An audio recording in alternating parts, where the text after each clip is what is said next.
It was near Christmas by the time all was settled. The season of general holiday approached. I now closed Morton School, taking care that the parting should not be barren on my side. Good fortune opens the hand as well as the heart wonderfully, and to give somewhat when we have largely received is but to afford a vent to the unusual ebullition of the sensations. I had long felt with pleasure that many of my rustic scholars liked me, and when we parted that consciousness was confirmed. They manifested their affection plainly and strongly. Deep was my gratification to find I had really a place in their unsophisticated hearts. I promised them that never a week should pass in future that I did not visit them and give them an hour's teaching in their school. Mr. Rivers came up as, having seen the classes, now numbering 60 girls, file out before me, and locked the door, I stood with the key in my hand, exchanging a few words of special farewell with some half-dozen of my best scholars, as decent, respectable, modest, and well-informed young women as could be found in the ranks of the British peasantry. And that is saying a great deal, for, after all, the British peasantry are the best taught, best mannered, most self-respecting of any in Europe. Since those days I have seen paysans and bäuerinnen, and the best of them seemed to me ignorant, coarse, and besotted compared with my Morton girls. Do you consider you have got your reward for a season of exertion? Asked Mr. Rivers when they were gone. Does not the consciousness of having done some real good in your day and generation give pleasure? Doubtless. And you have only toiled a few months. Would not a life devoted to the task of regenerating your race be well spent? Yes, I said, but I could not go on forever so. I want to enjoy my own faculties as well as to cultivate those of other people. I must enjoy them now. Don't recall either my mind or body to the school. I am out of it and disposed for full holiday. He looked grave. What now?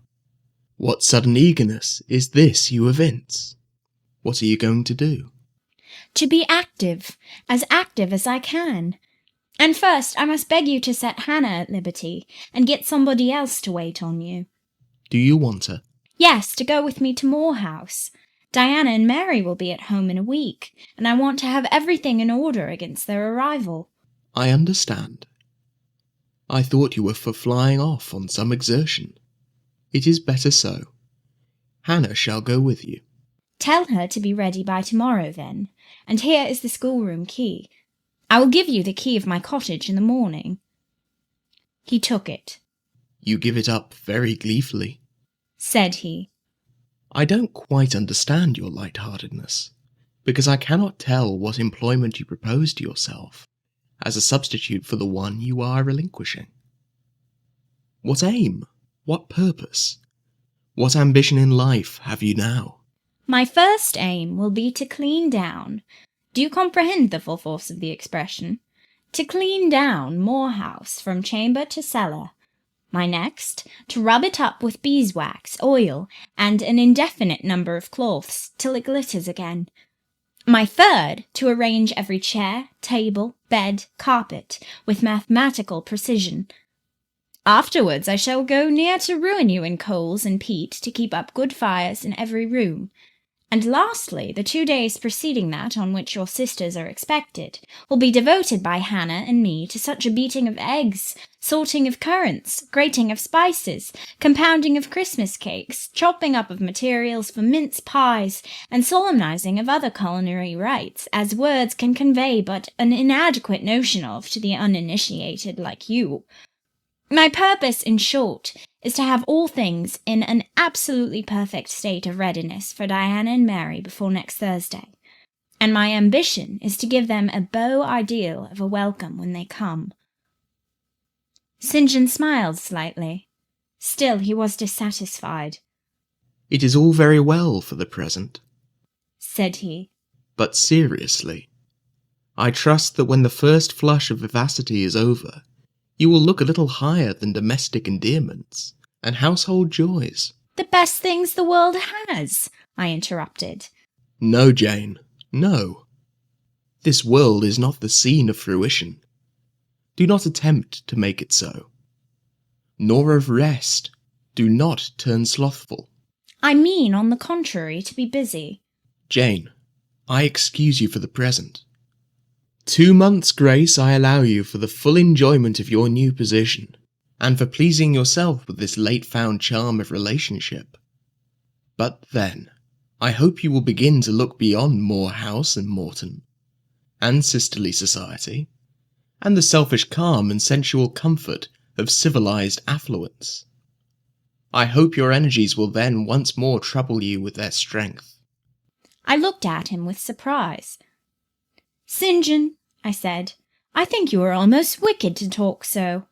I am disposed to be as content as a queen, and you try to stir me up to restlessness. To what end? To the end of turning to profit the talents which God has committed to your keeping, and of which He will surely one day demand a strict account. Jane, I shall watch you closely and anxiously. I warn you of that. And try to restrain the disproportionate fervour with which you throw yourself into commonplace home pleasures. Don't cling so tenaciously to ties of the flesh. Save your constancy and ardour for an adequate cause. Forbear to waste them on trite, transient objects. Do you hear, Jane? Yes, just as if you were speaking Greek. I feel I have adequate cause to be happy, and I will be happy. Goodbye. Happy at Moor House I was, and hard I worked, and so did Hannah. She was charmed to see how jovial I could be amidst the bustle of a house turned topsy-turvy, how I could brush and dust and clean and cook. And really, after a day or two of confusion worse confounded, it was delightful by degrees to invoke order from the chaos ourselves had made.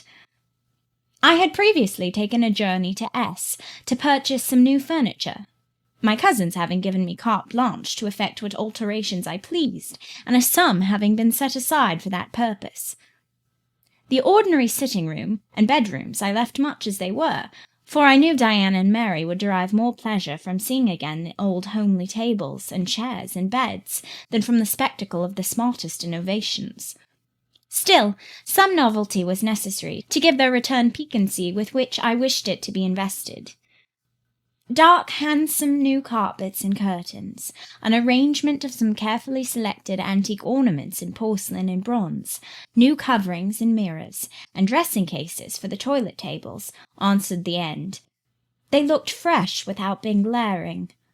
A spare parlour and bedroom I refurnished entirely, with old mahogany and crimson upholstery.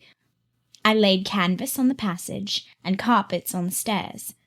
When all was finished, I thought Moor House as complete a model of bright, modest snugness within, as it was at this season a specimen of wintry waste and desert dreariness without. The eventful Thursday at length came.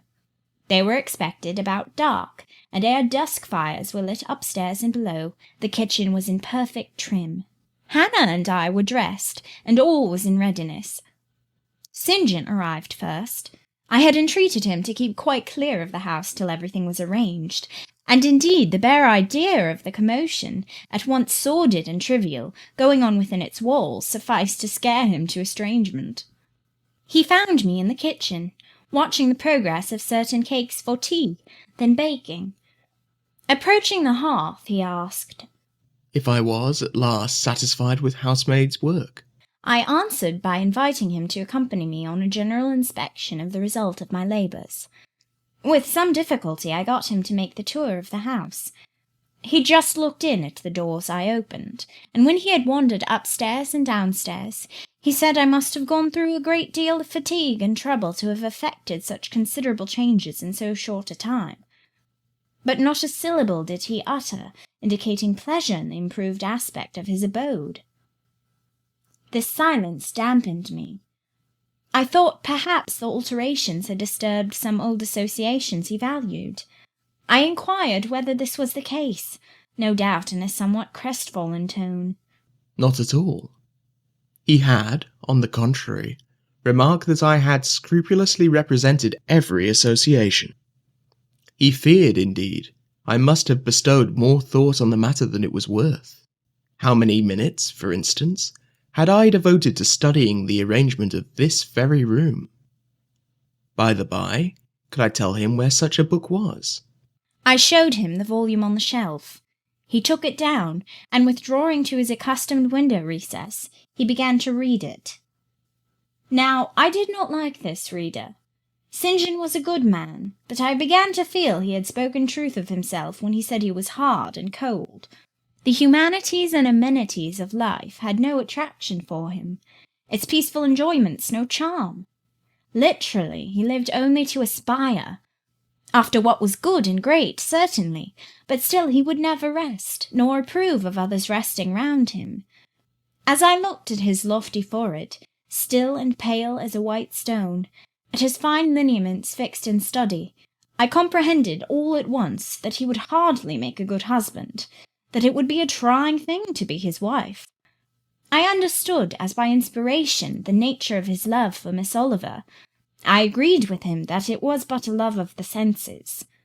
I comprehended how he should despise himself for the feverish influence it exercised over him, how he should wish to stifle and destroy it, how he should mistrust its ever conducting permanently to his happiness or hers.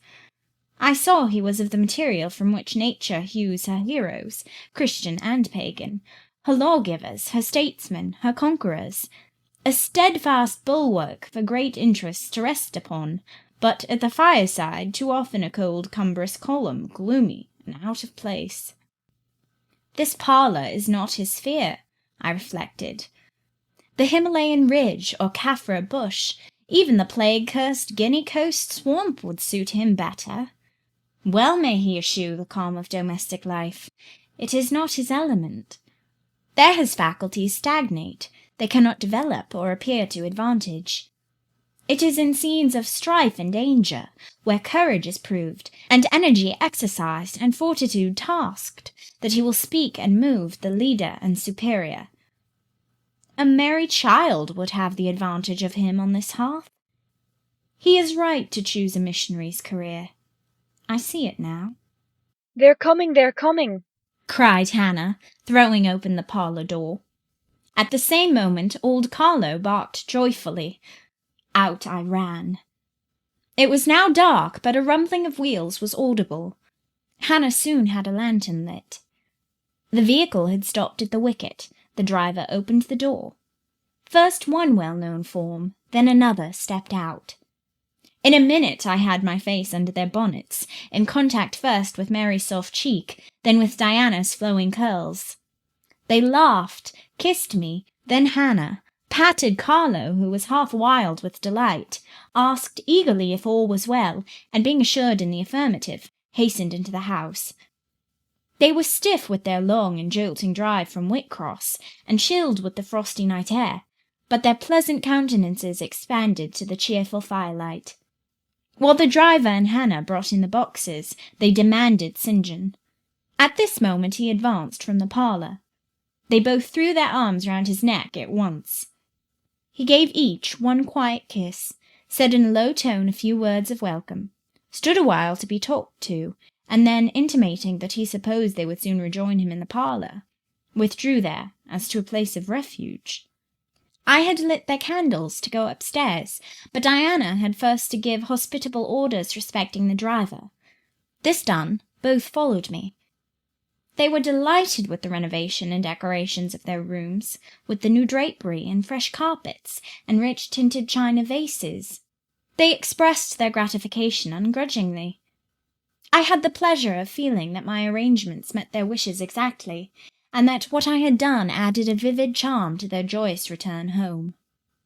Sweet was that evening. My cousins, full of exhilaration, were so eloquent in narrative and comment that their fluency covered St. John's taciturnity. He was sincerely glad to see his sisters, but in their glow of fervour and flow of joy he could not sympathise.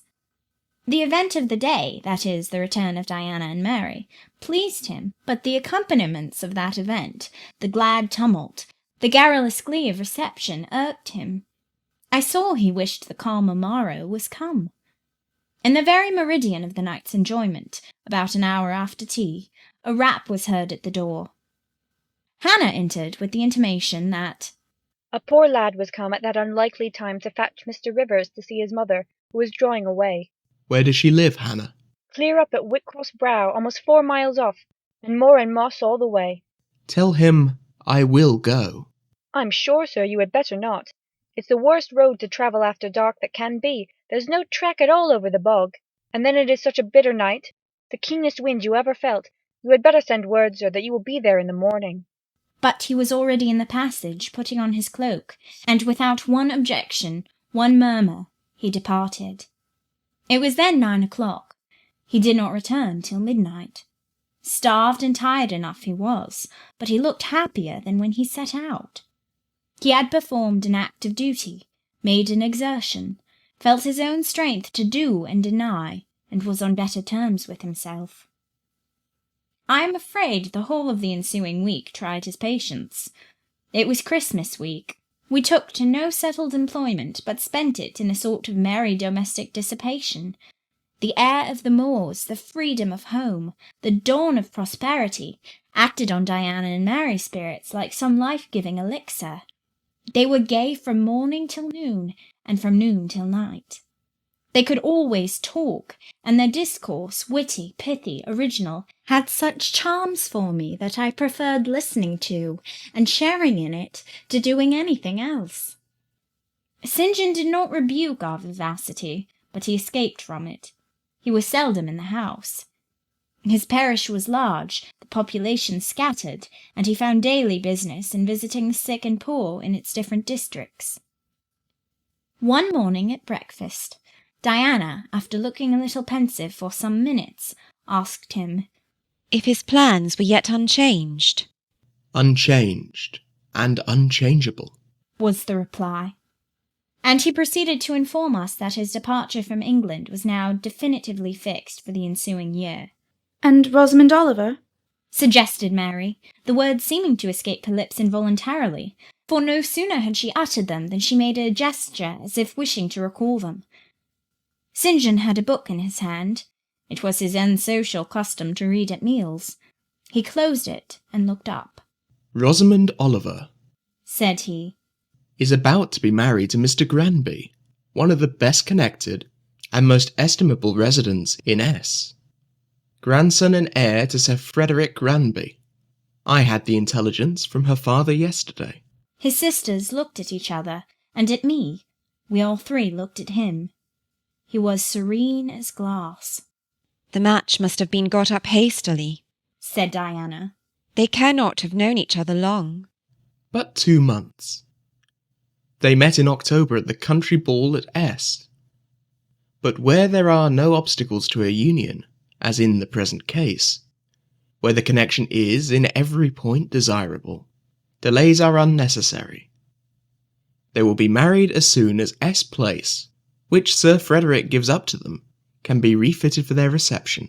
The first time I found St. John alone after this communication, I felt tempted to inquire if the event distressed him, but he seemed so little to need sympathy that so far from venturing to offer him more, I experienced some shame at the recollection of what I had already hazarded. Besides, I was out of practice in talking to him. His reserve was again frozen over, and my frankness was congealed beneath it.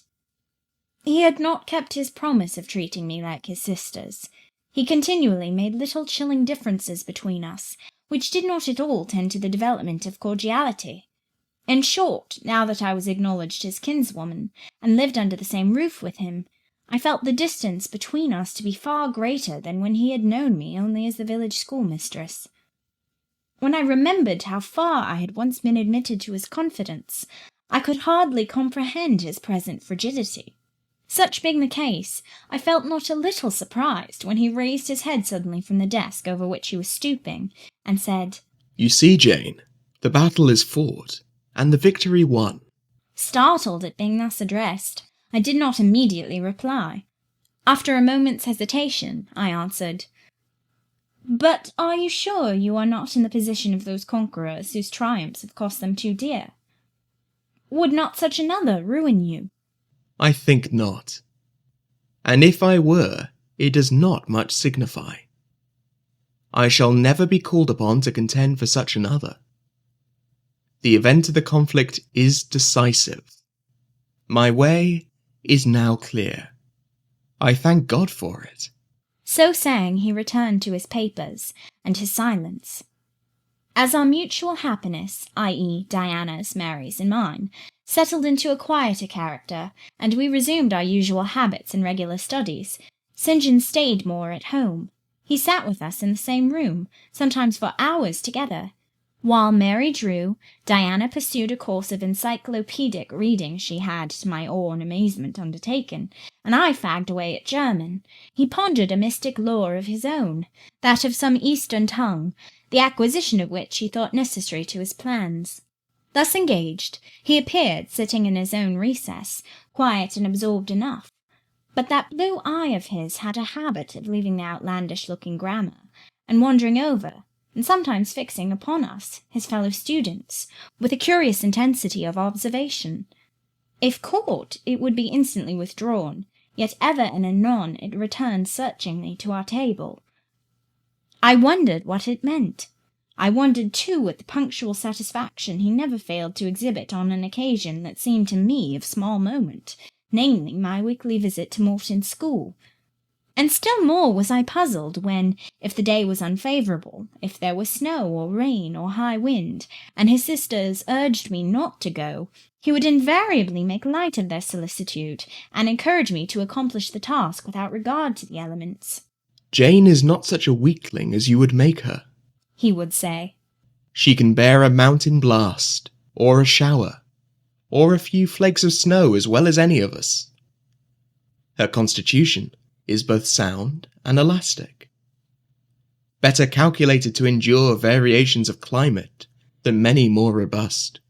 And when I returned, sometimes a good deal tired, and not a little weather-beaten, I never dared complain, because I saw that to murmur would be to vex him. On all occasions fortitude pleased him. The reverse was a special annoyance. One afternoon, however, I got leave to stay at home, because I really had a cold. His sisters were gone to Morton in my stead. I sat reading Schiller, he deciphering his crabbed oriental scrolls. As I exchanged a translation for an exercise, I happened to look his way.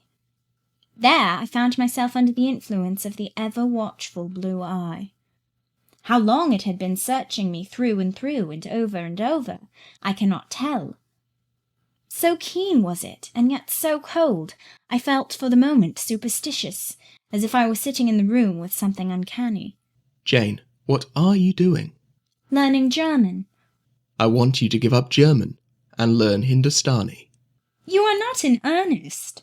"In such earnest that I must have it so, and I will tell you why." He then went on to explain that Hindustani was the language he was himself at present studying, that, as he advanced, he was apt to forget the commencement, that it would assist him greatly to have a pupil with whom he might again and again go over the elements, and so fix them thoroughly in his mind, that his choice had hovered for some time between me and his sisters, but that he had fixed on me because he saw I could sit at a task the longest of the three.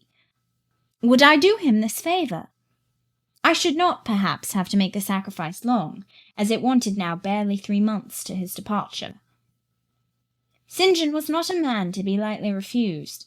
You felt that every impression made on him, either for pain or pleasure, was deep-graved and permanent. I consented. When Diana and Mary returned, the former found her scholar transferred from her to her brother. She laughed, and both she and Mary agreed that St. John should never have persuaded them to such a step. He answered quietly, "I know it." I found him a very patient, very forbearing, and yet an exacting master. He expected me to do a great deal, and when I fulfilled his expectations, he, in his own way, fully testified his approbation. By degrees he acquired a certain influence over me that took away my liberty of mind. His praise and notice were more restraining than his indifference. I could no longer talk or laugh freely when he was by, because a tiresomely importunate instinct reminded me that vivacity, at least in me, was distasteful to him. I was so fully aware that only serious moods and occupations were acceptable, that in his presence every effort to sustain or follow any other became vain. I fell under a freezing spell. When he said go, I went. Come, I came. Do this, I did it. But I did not love my servitude. I wished many a time he had continued to neglect me. One evening, when at bedtime his sisters and I stood round him, bidding him good night, he kissed each of them, as was his custom, and, as was equally his custom, he gave me his hand. Diana, who chanced to be in a frolicsome humour, she was not painfully controlled by his will, for hers in another way was as strong, exclaimed, St. John, you used to call Jane your third sister, but you don't treat her as such. You should kiss her too. She pushed me towards him. I thought Diana very provoking, and felt uncomfortably confused. And while I was thus thinking and feeling, St. John bent his head. His Greek face was brought to a level with mine. His eyes questioned my eyes piercingly. He kissed me. There are no such things as marble kisses, or ice kisses, or I should say my ecclesiastical cousin's salute belonged to one of these classes. But there may be experiment kisses, and his was an experiment kiss. When given, he viewed me to learn the result. It was not striking. I am sure I did not blush. Perhaps I might have turned a little pale, for I felt as if this kiss were a seal affixed to my fetters. He never omitted the ceremony afterwards, and the gravity and quiescence with which I underwent it seemed to invest it for him with a certain charm. As for me, I daily wished more to please him. But to do so I felt daily more and more that I must disown half my nature, stifle half my faculties, wrest my tastes from their original bent, force myself to the adoption of pursuits for which I had no natural vocation. He wanted to train me to an elevation I could never reach. It racked me hourly to aspire to the standard he uplifted.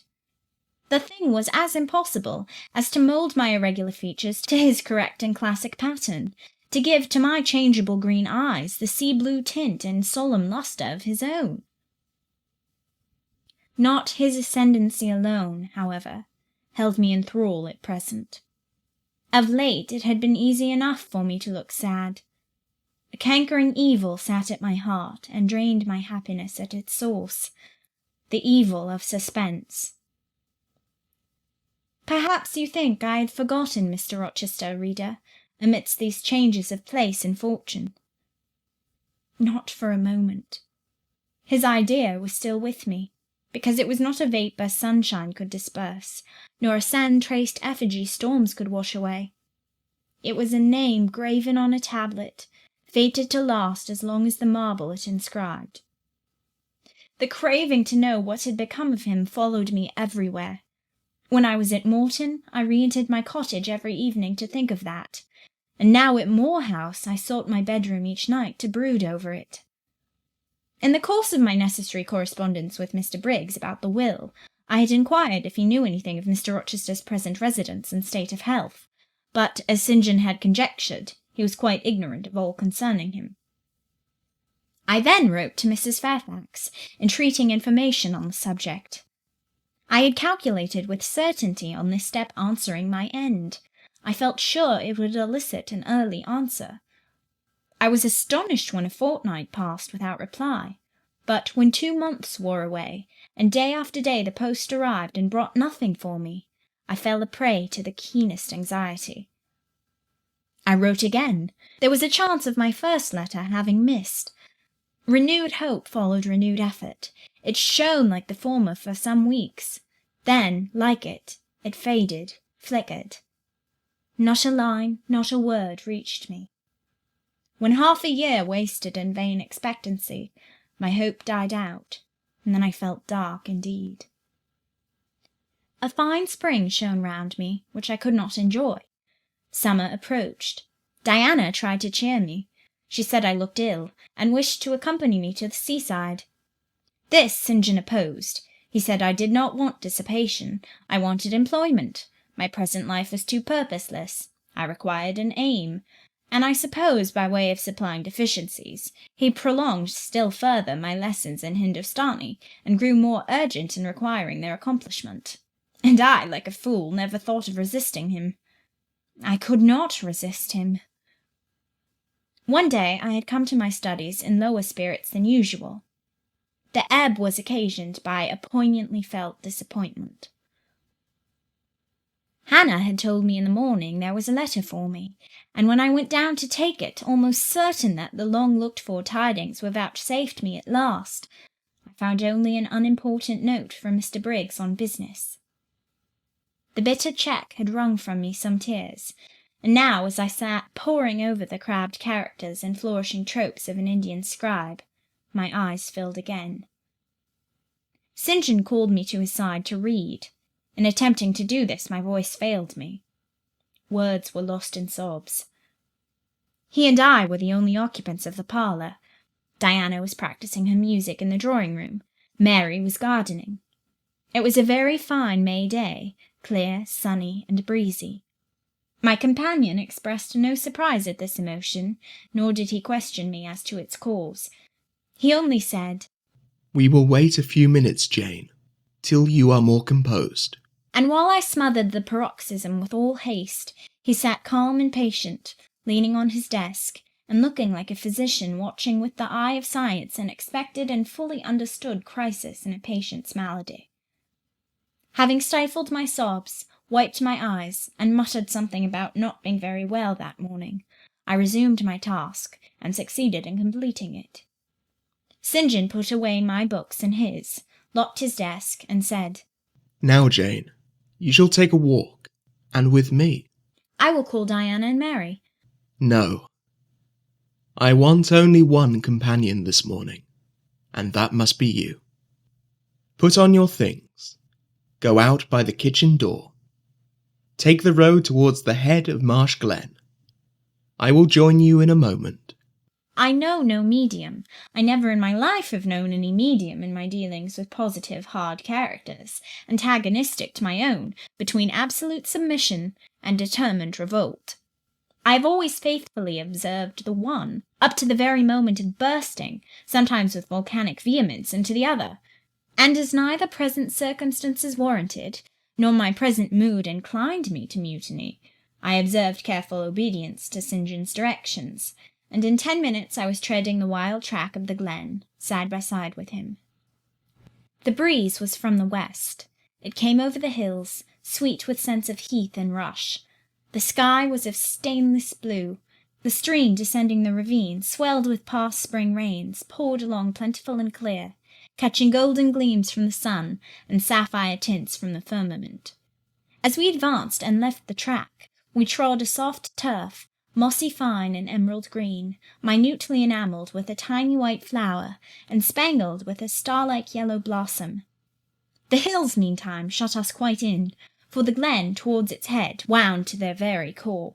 "Let us rest here," said St. John, as we reached the first stragglers of a battalion of rocks, guarding a sort of pass, beyond which the beck rushed down a waterfall, and where, still a little farther, the mountain shook off turf and flower, had only heath for raiment, and crag for gem, where it exaggerated the wild to the savage, and exchanged the fresh for the frowning, where it guarded the forlorn hope of solitude, and a last refuge for silence. I took a seat. St. John stood near me. He looked up the pass and down the hollow. His glance wandered away with the stream, and returned to traverse the unclouded heaven which coloured it. He removed his hat, let the breeze stir his hair and kiss his brow. He seemed in communion with the genius of the haunt. With his eye he bade farewell to something. "And I shall see it again," he said aloud. "in dreams when I sleep by the Ganges, and again in a more remote hour, when another slumber overcomes me, on the shore of a darker stream." Strange words of a strange love, an austere patriot's passion for his fatherland. He sat down. For half an hour we never spoke, neither he to me nor I to him. That interval past, he recommenced. "Jane, I go in 6 weeks. I have taken my berth in an East Indiaman which sails on the 20th of June. God will protect you, for you have undertaken his work, I answered. Yes, said he. There is my glory and joy. I am the servant of an infallible master. I am not going out under human guidance, subject to the defective laws and erring control of my feeble fellow worms. My king, my lawgiver, my captain, is the all-perfect. It seems strange to me that all round me do not burn to enlist under the same banner, to join in the same enterprise. All have not your powers, and it would be folly for the feeble to wish to march with the strong. I do not speak to the feeble, or think of them. I address only such as are worthy of the work, and competent to accomplish it. Those are few in number, and difficult to discover. You say truly. But when found, it is right to stir them up, to urge and exhort them to the effort, to show them what their gifts are, and why they were given, to speak heaven's message in their ear, to offer them, direct from God, a place in the ranks of his chosen. If they are really qualified for the task, will not their own hearts be the first to inform them of it? I felt as if an awful charm was framing round and gathering over me. I trembled to hear some fatal word spoken which would at once declare and rivet the spell. And what does your heart say? Demanded St. John. My heart is mute. My heart is mute, I answered, struck and thrilled. Then I must speak for it, continued the deep, relentless voice. Jane, come with me to India. Come as my helpmeet and fellow labourer. The glen and sky spun round, the hills heaved. It was as if I had heard a summons from heaven, as if a visionary messenger, like him of Macedonia, had announced, "Come over and help us." But I was no apostle. I could not behold the herald. I could not receive his call. "Oh, St. John," I cried, "have some mercy!" I appealed to one who, in the discharge of what he believed his duty, knew neither mercy nor remorse. He continued, God and nature intended you for a missionary's wife. It is not personal, but mental endowments they have given you. You are formed for labour, not for love. A missionary's wife you shall be. You shall be mine. I claim you, not for my pleasure, but for my sovereign service. "I am not fit for it. I have no vocation," I said. He had calculated on these first objections. He was not irritated by them. Indeed, as he leaned back against the crag behind him, folded his arms on his chest, and fixed his countenance, I saw he was prepared for a long and trying opposition, and had taken in a stock of patience to last him to its close, resolved, however, that that close should be conquest for him. Humility, Jane, said he, is the groundwork of Christian virtues. You say right that you are not fit for the work. Who is fit for it? Or who that ever was truly called believed himself worthy of the summons? I, for instance, am but dust and ashes. With St. Paul I acknowledge myself the chiefest of sinners, but I do not suffer this sense of my personal vileness to daunt me. I know my leader, that he is just as well as mighty, and while he has chosen a feeble instrument to perform a great task, he will, from the boundless stores of his providence, supply the inadequacy of the means to the end. Think like me, Jane. Trust like me. It is the rock of ages I ask you to lean on. Do not doubt but it will bear the weight of your human weakness. "I do not understand a missionary life. I have never studied missionary labours." There I, humble as I am, can give you the aid you want. I can set you your task from hour to hour, stand by you always, help you from moment to moment. This I could do in the beginning. Soon, for I know your powers, you would be as strong and apt as myself, and would not require my help. But my powers, where are they for this undertaking? I do not feel them. Nothing speaks or stirs in me while you talk. I am sensible of no light kindling, no life quickening, no voice counselling or cheering. Oh, I wish I could make you see how much my mind is at this moment like a rayless dungeon, with one shrinking fear fettered in its depths. The fear of being persuaded by you to attempt what I cannot accomplish. I have an answer for you. Hear it. I have watched you ever since we first met. I have made you my study for 10 months. I have proved you in that time by sundry tests. And what have I seen and elicited? In the village school I found you could perform well, punctually, uprightly, labour uncongenial to your habits and inclinations. I saw you could perform it with capacity and tact. You could win while you controlled. In the calm with which you learned you had become suddenly rich, I read a mind clear of the vice of Demas. Lucre had no undue power over you.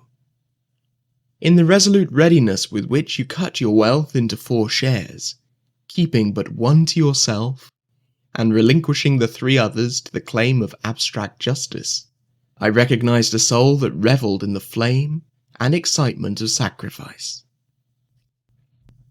In the tractability with which, at my wish, you forsook a study in which you were interested, and adopted another because it interested me. In the untiring assiduity with which you have since persevered in it. In the unflagging energy and unshaken temper with which you have met its difficulties. I acknowledge the complement of the qualities I seek. Jane, you are docile, diligent, disinterested, faithful, constant and courageous. Very gentle, and very heroic. Cease to mistrust yourself. I can trust you unreservedly. As a conductress of Indian schools, and a helper amongst Indian women, your assistance will be to me invaluable. My iron shroud contracted round me. Persuasion advanced with slow, sure step. Shut my eyes as I would, these last words of his succeeded in making the way, which had seemed blocked up, comparatively clear. My work, which had appeared so vague, so hopelessly diffuse, condensed itself as he proceeded, and assumed a definite form under his shaping hand. He waited for an answer.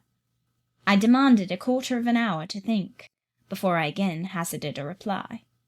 Very willingly, he rejoined, and rising, he strode a little distance up the pass, threw himself down on a swell of heath, and there lay still. I can do what he wants me to do. I am forced to see and acknowledge that, I meditated. That is, if life be spared me. But I feel mine is not the existence to be long protracted under an Indian sun. What then? He does not care for that. When my time came to die, he would resign me in all serenity and sanctity to the God who gave me. The case is very plain before me. In leaving England, I should leave a loved but empty land. Mr. Rochester is not there. And if he were, what can that ever be to me? My business is to live without him now. Nothing so absurd, so weak as to drag on from day to day, as if I were waiting some impossible change in circumstances which might reunite me to him. Of course, as St. John once said, I must seek another interest in life to replace the one lost. Is not the occupation he now offers me truly the most glorious man can adopt or God assign?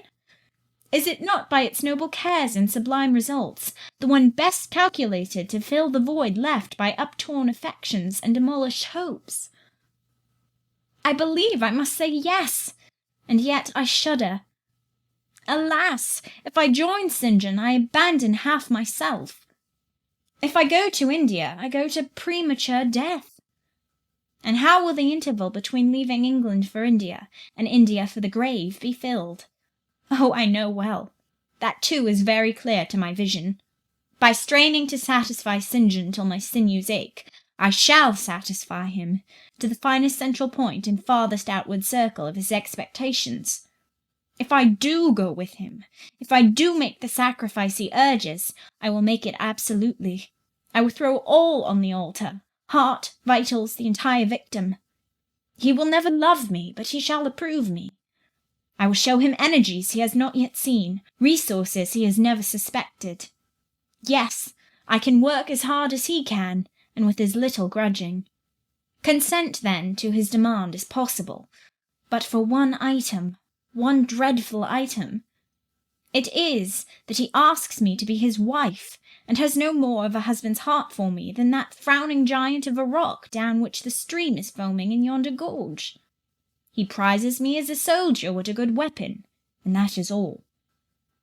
Unmarried to him, this would never grieve me. But can I let him complete his calculations, coolly put into practice his plans, go through the wedding ceremony? Can I receive from him the bridal ring, endure all the forms of love, which I doubt not he would scrupulously observe, and know that the spirit was quite absent? Can I bear the consciousness that every endearment he bestows is a sacrifice made on principle? No, such a martyrdom would be monstrous. I will never undergo it. As his sister I might accompany him, not as his wife. I will tell him so. I turned towards the knowe. There he lay, still as a prostrate column, his face turned to me, his eye beaming, watchful and keen. He started to his feet and approached me. I am ready to go to India, if I may go free. Your answer requires a commentary, he said. It is not clear. You have hitherto been my adopted brother, I your adopted sister. Let us continue as such. You and I had better not marry. He shook his head. Adopted fraternity will not do in this case. If you were my real sister, it would be different. I should take you and seek no wife. But as it is, either our union must be consecrated and sealed by marriage, or it cannot exist. Practical obstacles oppose themselves to any other plan. Do you not see it, Jane? Consider a moment. Your strong sense will guide you. I did consider, and still my sense, such as it was, directed me only to the fact that we did not love each other as man and wife should, and therefore it inferred we ought not to marry. I said so. St. John, I returned, I regard you as a brother, you me as a sister. So let us continue. We cannot, he answered with short, sharp determination. It would not do. You have said you will go with me to India. Remember, you have said that. Conditionally. Well. To the main point. The departure with me from England. The cooperation with me in my future labours, you do not object. You have already as good as put your hand to the plough. You are too consistent to withdraw it.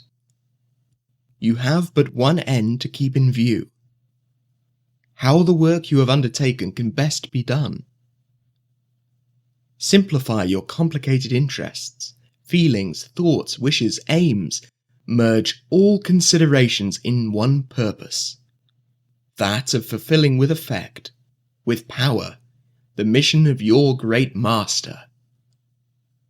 To do so you must have a coadjutor, not a brother, that is a loose tie, but a husband. I, too, do not want a sister. A sister might any day be taken from me. I want a wife. The sole helpmeet I can influence efficiently in life, and retain absolutely till death. I shuddered as he spoke.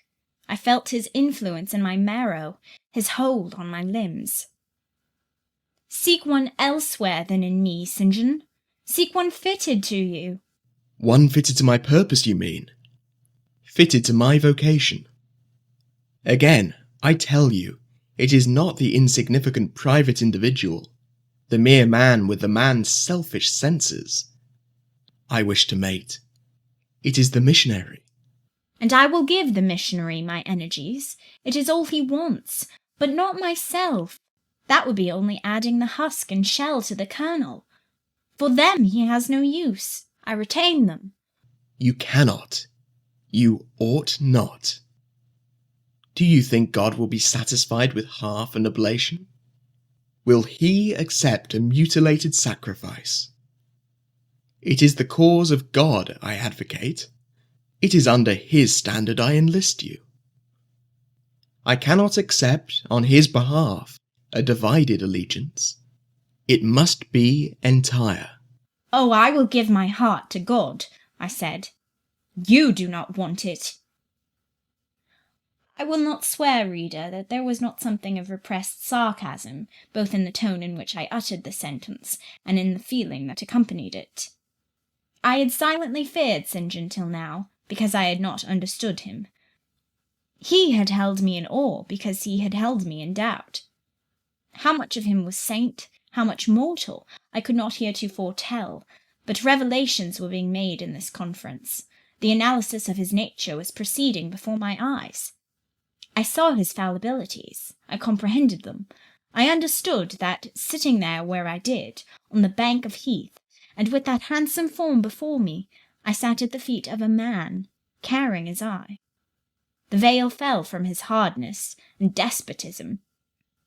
Having felt in him the presence of these qualities, I felt his imperfection and took courage. I was with an equal, one with whom I might argue, one whom, if I saw good, I might resist. He was silent after I had uttered the last sentence, and I presently risked an upward glance at his countenance. His eye, bent on me, expressed at once stern surprise and keen inquiry. Is she sarcastic, and sarcastic to me? It seemed to say. What does this signify? Do not let us forget that this is a solemn matter, he said ere long. One of which we may neither think nor talk lightly without sin. I trust, Jane, you are in earnest when you say you will serve your heart to God. It is all I want. Once wrench your heart from man and fix it on your Maker. The advancement of that Maker's spiritual kingdom on earth will be your chief delight and endeavour. You will be ready to do at once whatever furthers that end. You will see what impetus would be given to your efforts and mine by our physical and mental union in marriage. The only union that gives a character of permanent conformity to the destinies and designs of human beings, and passing over all minor caprices, all trivial difficulties and delicacies of feeling, all scruple about the degree, kind, strength, or tenderness of mere personal inclination. You will hasten to enter into that union at once. Shall I said briefly, and I looked at his features, beautiful in their harmony, but strangely formidable in their still severity, at his brow, commanding but not open, at his eyes, bright and deep and searching, but never soft, at his tall, imposing figure, and fancied myself an idea, his wife. Oh, it would never do! As his curate, his comrade, all would be right. I would cross oceans with him in that capacity, toil under eastern suns and Asian deserts with him in that office, admire and emulate his courage and devotion and vigour, accommodate quietly to his masterhood, smile undisturbed at his ineradicable ambition, discriminate the Christian from the man, profoundly esteem the one and freely forgive the other. I should suffer often, no doubt, attached to him only in this capacity. My body would be under rather a stringent yoke, but my heart and mind would be free. I should still have my unblighted self to turn to, my natural unenslaved feelings with which to communicate in moments of loneliness. There would be recesses in my mind which would be only mine, to which he never came, and sentiments growing there fresh and sheltered which his austerity could never blight, nor his measured warrior march trample down. But as his wife, at his side always, and always restrained, and always checked, forced to keep the fire of my nature continually low, to compel it to burn inwardly and never utter a cry, though the imprisoned flame consumed vital after vital, this would be unendurable. "St. John," I exclaimed, when I had got so far in my meditation. Well? He answered icily. "I repeat, I freely consent to go with you as your fellow missionary, but not as your wife. I cannot marry you and become part of you." A part of me you must become. He answered steadily. Otherwise the whole bargain is void. How can I, a man not yet 30, take out with me to India a girl of 19, unless she be married to me? How can we be forever together, sometimes in solitudes, sometimes amidst savage tribes, and unwed? "Very well," I said shortly, "under the circumstances, quite as well as if I were either your real sister or a man and a clergyman like yourself." It is known that you are not my sister. I cannot introduce you as such. To attempt it would be to fasten injurious suspicions on us both. And for the rest, though you have a man's vigorous brain, you have a woman's heart, and it would not do. "It would do," I affirmed with some disdain. "Perfectly well. I have a woman's heart, but not where you are concerned. For you I have only a comrade's constancy, a fellow soldier's frankness, fidelity, fraternity, if you like. A neophyte's respect and submission to his hierophant. Nothing more, don't fear." It is what I want. He said, speaking to himself. It is just what I want. And there are obstacles in the way. They must be hewn down. Jane, you would not repent marrying me. Be certain of that. We must be married. I repeat it, there is no other way, and undoubtedly enough of love would follow upon marriage to render the union right, even in your eyes. "I scorn your idea of love," I could not help saying, as I rose up and stood before him, leaning my back against the rock. "I scorn the counterfeit sentiment you offer. Yes, St. John, and I scorn you when you offer it." He looked at me fixedly, compressing his well-cut lips while he did so. Whether he was incensed or surprised, or what, it was not easy to tell. He could command his countenance thoroughly. I scarcely expected to hear that expression from you, he said. I think I have done and uttered nothing to deserve scorn. I was touched by his gentle tone, and overawed by his high, calm mien. "Forgive me the words, St. John, but it is your own fault that I have been roused to speak so unguardedly. You have introduced a topic on which our natures are at variance, a topic we should never discuss. The very name of love is an apple of discord between us. If the reality were required, what should we do? How should we feel? My dear cousin, abandon your scheme of marriage. Forget it." No, said he. It is a long-cherished scheme, and the only one which can secure my great end. But I shall urge you no further at present. Tomorrow I leave home for Cambridge. I have many friends there to whom I should wish to say farewell. I shall be absent a fortnight. Take that space of time to consider my offer, and do not forget that if you reject it, it is not me you deny, but God. Through my means, he opens to you a noble career. As my wife only can you enter upon it. Refuse to be my wife, and you limit yourself forever to a track of selfish ease and barren obscurity.